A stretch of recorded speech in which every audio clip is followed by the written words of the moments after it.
This is a man who became very well known because he is on a mission to redefine the way we think about luxury in real estate. His motto is to find a sync between Western luxury and African beauty. And how can we find some common ground between the two? Ladies and gentlemen, please help me in welcoming the CEO and founder of Sujimoto Constructions. Thank you very much, everybody. Merci beaucoup, je crois que j'ai vu des Français là-bas. Shukran, muchísimas gracias a los españoles y les hispánicos que son acá. Obrigado. Arigato gozaimashita. The Japanese, the custodians of efficiency. Sin, Baya Danke. How could I come to Southern Africa without saying Baya Danke? Spasiba. And finally, Siyabonga to my South African brothers and sisters and to everybody here. Thank you. Thank you. Thank you very much for having me here. The first time I heard about this event was from a friend of mine called Nana Kwame Bediako. Nana spoke here last year, and his expression and description of this occasion reminded me of the MIT World Real Estate Forum, or even the AMFA Gala in Cannes. I was very impressed, and I became a constant observer of your great occasion. My being here is a fulfillment of my desire, and I stand here today as the youngest speaker honored to speak among industry leaders. Thank you so very much, ladies and gentlemen.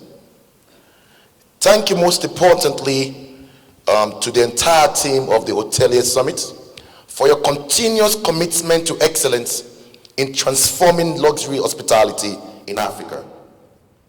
I have no doubt that architects, investors, and even everybody will use the experience of this event to transform their innovative ideas into prospective reality. Ladies and gentlemen, this event is not only about luxury. This event is about optimism. It builds on the convergence of evidence that Africa is the next frontier when it comes to exceptional hospitality. Luxury must be comfortable, otherwise it is not luxury. Gabrielle Bonner Chanel. In 1967, at the time she made these remarks, I wasn't even born. But 60 years later, I'm here speaking not only about the comfort of elegance, but the definition of luxury. So ladies and gentlemen, what is luxury? Like I always say, as a gentleman, read definitely that luxury is not expensive. It's not. It is our intention and the attention to detail in the creation of luxury that is expensive. Luxury is not in the cost of construction. Luxury is in the context and the content of the final product. Does it matter to you if a small hotel in Sandton charges us 1,000 Rand for the comfort of a luxury villa?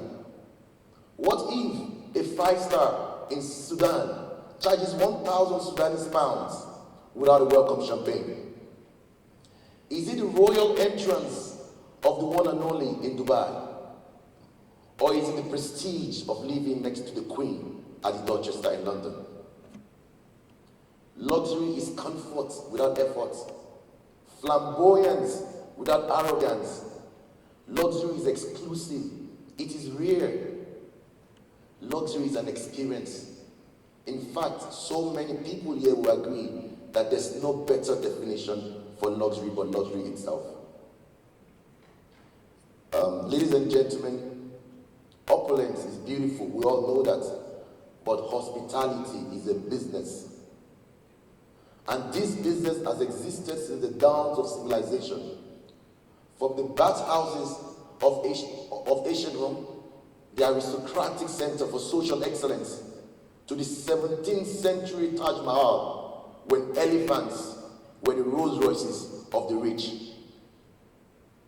Today in Africa, when we think about the evolution of the 19th century, it is hard to ignore the modernization that's transformed us, our cities from Cairo to Cape Town and from Monrovia to Mombasa, continuously redefining our concept of hospitality, our definition of luxury.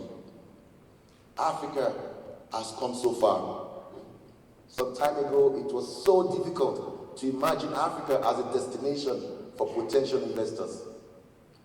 But as it stands today, no developer would ever and ever make the mistake of creating a growth strategy without including a plan for Africa. It is no longer news that a single Nigerian family can take over the entirety of the Dorchester Hotel for the wedding of their daughter, or that a Moroccan prince who can just throw a 2-week birthday party at the Conrad in Cannes.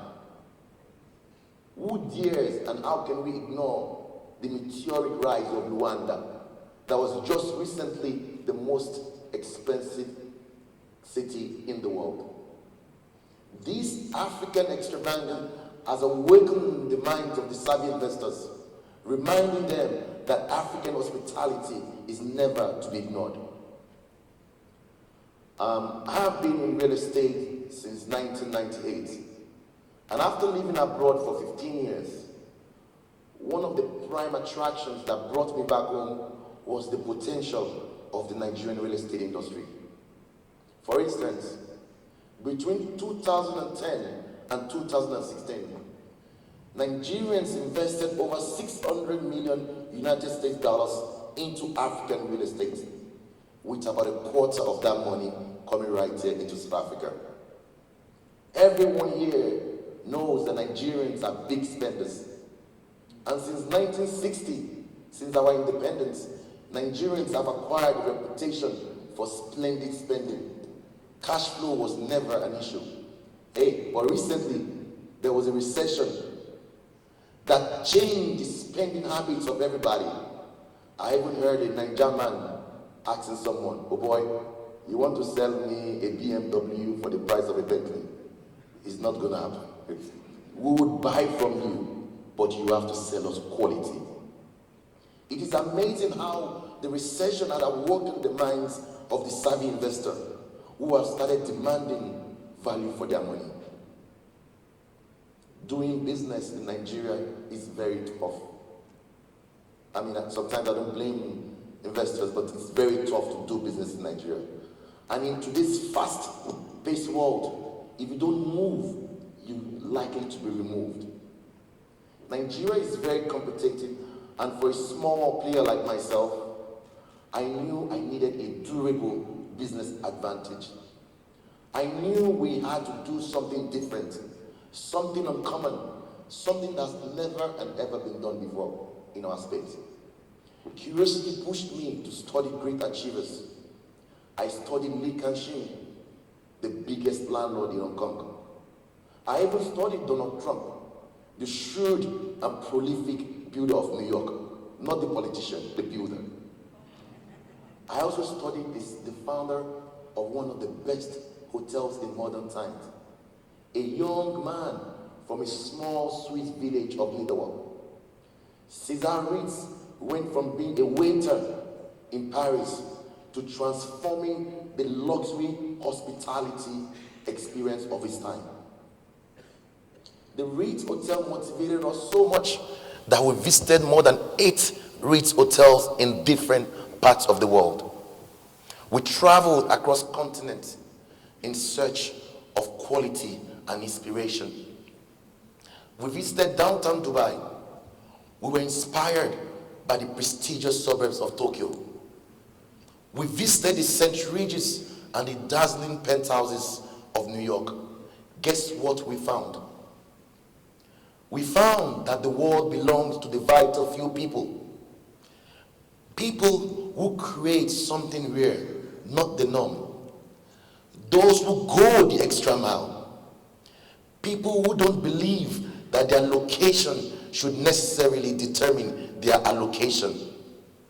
Those who believe that if they should be thinking at all, they should only think big. And if they should do anything at all, it must be the impossible. I was equipped with all this inspiration, and we went back to Lagos and decided to build the Lorenzo.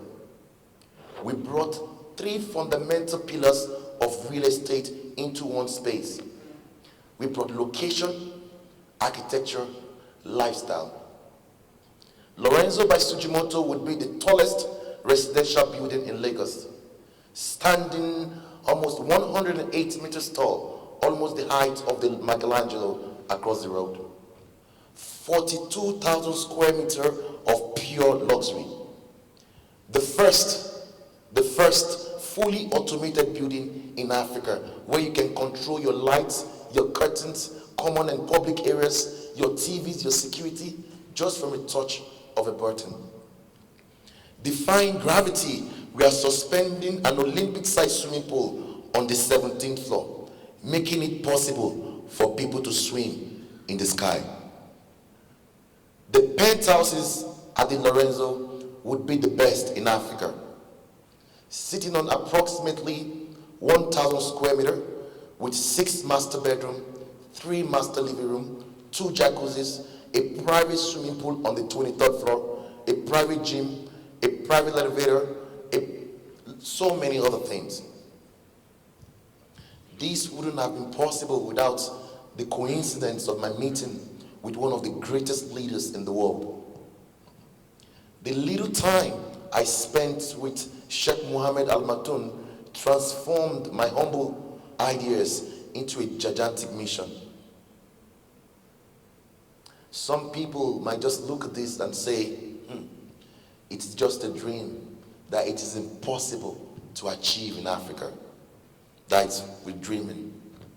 But if Dubai could be transformed from a land of sands and canals into a city of marbles and towers, then, ladies and gentlemen, no dream is impossible. The real estate industry is capital intensive. Everybody knows that. The velocity and distribution of global capital is constantly changing. And this change may never and ever be in our favor.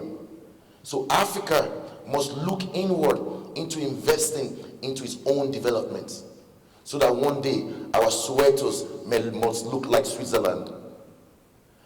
And so that one day we even become masters of our own destiny. Ladies and gentlemen, there is a wide gap that separates excellence from mediocrity. This gap was what separated Steve Wayne from his peers when he rose up from the burden of inheritance to conquer the deserts of Nevada. Today, Steve's name is forever engraved in the history of modern hospitality. The question now is, what is your vision for Africa? How many Steve Waynes do we have here this morning? How do we intend to transform African hospitality so that we continue to compete with international standards? In 1925, Charles Rose challenged the world of hospitality when he said, "Poor quality is remembered long after low prices are forgotten." Some of the fundamental challenges before African hospitality, African people, African real estate, African businesses is our lack of patience, our quest for quick fix, quick gratification, a subconscious belief that we are second-class citizens. How can we build magnificence when our minds are full of inferiority? How do we even have the ability, or can we muster the responsibility when certain folks already see us as a liability? We must relegate to the history books that wrongful perception of this continent as a location for second-rate hospitality. It is no longer okay for Africa to be described as a dumping site for mediocre living. It is not okay, neither is it acceptable to discharge substandard services for African hospitality. Now, I do not intend to demean substandard style of living, because obviously that is what some people can afford. But when I look into this crowd, I see people who have chosen luxury over mediocrity. People who are blazing the brave path of innovation. People who bluntly recognize that to be second is to be last. Who among us here remembers the second place runner? Because I only remember Usain Bolt. As an entrepreneur, I am guided by certain principles, and these principles has brought me this far. I remind myself, and I keep reminding myself, that we live in a competitive world where innovation is the only way to survive, and the highest currency is trust. Our word must be our bond, and we must always do whatever we say we are going to do. Most importantly, because we are all in hospitality, we must treat people with respect, making them feel special even on our worst days. These basic principles remind me that the sky is the limit, and that the only thing that can stop us is our own inability to work hard, to persevere, and we keep pushing until one day that dream we would achieve it. This generation, we must know that if we cannot walk, if we cannot run, we must walk. And if we cannot walk, we must crawl. But we must not relent until the attention to detail for landscaping is matched with the delicacy of room service. The greatest asset of any community, business, state, or any nation is the mind of the people. And the African dream will never and ever be achieved without a victorious mindset. The mindset that will oblige developers to change their quest for immediate gratification into value creation. Or the mindset of the custodians of luxury from discharging a quick fixed service to king-size service. This same mindset is expected of the few people who are prepared to play in the Champions League of luxury hospitality. Those few savvy investors who see the intrinsic value in Africa. People who see diamond in the mud.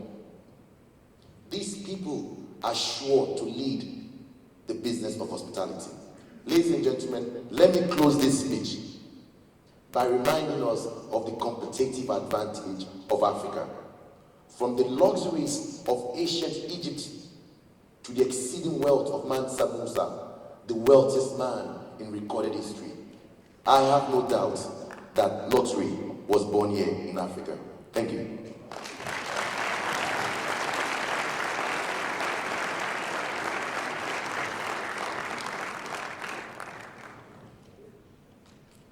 Mr. Sijibomi Ogundele, all we can say is thank you very much for such an inspiring speech, and I think we are all just awestruck and amazed. I speak for the entire crowd over here. We are all just